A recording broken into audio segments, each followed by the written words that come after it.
Hello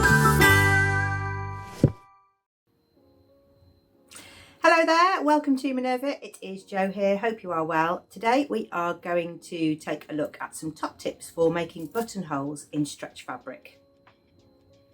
You can make a really great job of your stretch knit cardigan or a sweatshirt cardigan or anything with that sort of amount of lycra or elastane in a fabric, and you can make it all really well, and then you get to that real crunch stage at the end where you want to put the buttonholes in, but you know that that's going to be the finished look of your garment. It's generally right on the front of what you're wearing. And so I'm going to show you a few tips for how to get a good stretch buttonhole. My first tip is to always make a test one on your stretch fabric. So you need to get a piece of stretch fabric and mimic how it is in the pattern. So if the pattern has some interfacing on the back, put that on. If it doesn't, try putting some on. You can try some different things on your machine with your stretch fabric before you actually make the ones on the front of your garment. On your test piece, you need to maybe try and do your buttonholes in two different directions. So when you put buttons on a button band, you tend to put them vertically, and that's so that the button doesn't slip to the one side if you have them horizontally. But it's not a hard and fast rule. If you make your buttonhole on the stretch fabric with the grain one way and it makes a bad buttonhole, and you do it the other way and you get quite a good buttonhole, then you do have the option of swapping the direction of your buttonhole. So if it's supposed to be vertical, but when you do it vertically on the grain and the stretch of your fabric, it's all wobbly and everything, then you could try one horizontally across your fabric and then see if the horizontal width of your button will fit on your button band. My second tip, you've probably already been doing, which is to use a ballpoint or stretch needle. So if you've been making a garment in stretch, you've probably been using one already, but if you've been getting away without using one, then you will actually need one to do the buttonhole, because you're putting your stitches really close and you'll be stretching and forcing some of the fibres open and maybe even puncturing in very similar places on the fabric. So make sure you've got the right needle for the job. If you've tried your stretch piece and things aren't going too well, then you might need to think about stabilising your fabric. So I'm going to show you a couple of ways to stabilise. You can either use another little piece of your fabric, or you can try some interfacing. There are some different types of interfacing you can use. So this is a budget iron-on interfacing, and it still has a little bit of movement in the one direction, but not in the other. So that's nice and lightweight if you've got a lightweight fabric like a sort of cotton. If you choose a cotton interfacing, it's much more stable all round, so you've got stability in both directions. Or you could use some tricot, which is a sort of net fabric. It's used to stabilise underwear actually, and swimwear. So that's got a bit of stretch in one direction and less in the other, and it's nice and pliable, so you wouldn't see a sort of square or lump of it through your fabric. So you can try different types of interfacing on your sample piece. I'm going to use the cotton one because that's the most stable, and I'm also going to use it on one of our Minerva sweatshirt fabrics. This is the French loop terry one. So this has a bit of stretch in one direction and lots in the other, so I want to try and stabilise that stretch with the firm interfacing.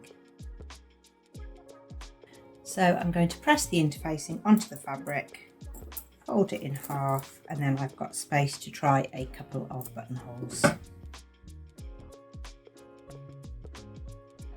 On the lighter fabric, I'm going to try the lighter interfacing and see if that's strong enough to stabilise a lighter fabric.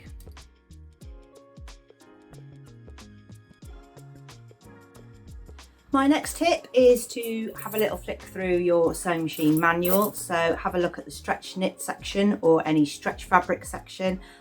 You can check out the buttonhole section. Maybe you have a stretch buttonhole on your machine and you didn't even know it.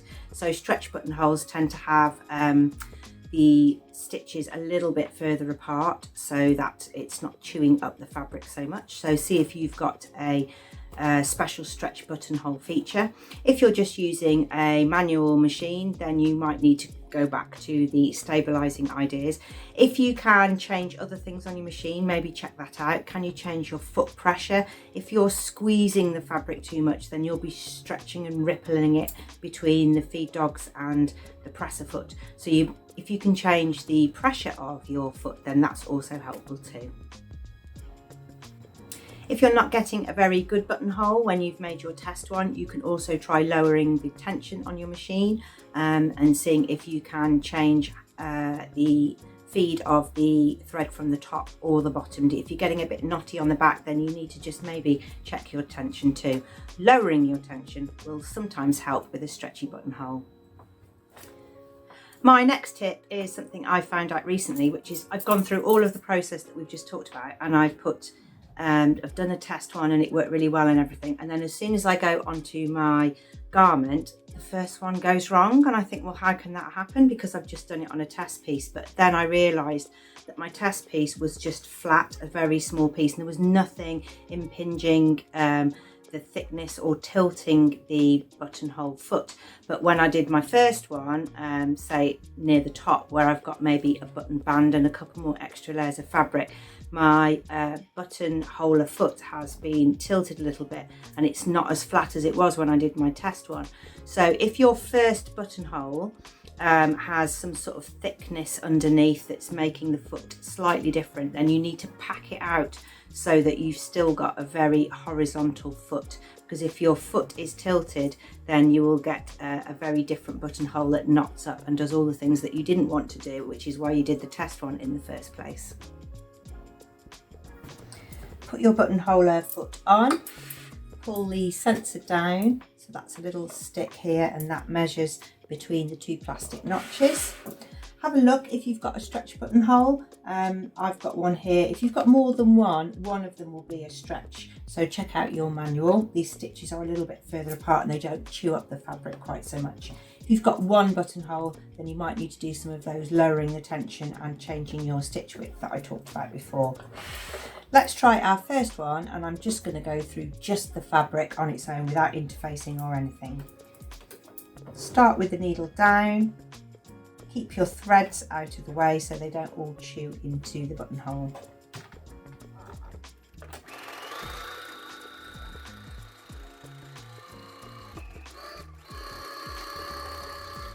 And this one here is the buttonhole on the non-interfaced piece, and although it doesn't look too bad, it won't last very long, because as soon as I cut through there, that buttonhole will stretch out because the interfacing won't be holding it in its shape. Can you see it's a little bit longer as well, because it's stretched the fabric a little bit. So these are on the interfacing, and this one here is not interfaced, and it's made a slightly longer buttonhole.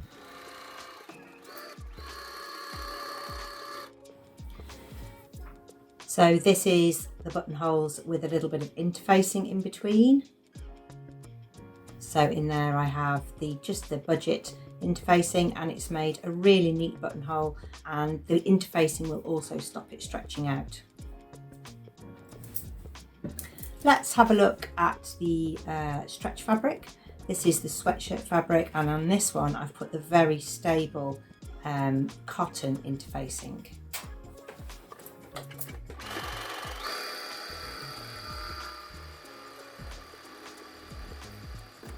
So there's a rookie error. I've run out of bobbin before I finish my buttonhole, which now means I've got to unpick that buttonhole because I can't just join on the last bit on an automatic buttonholer. So make sure before you start your buttonhole that your bobbin is full enough to complete the task.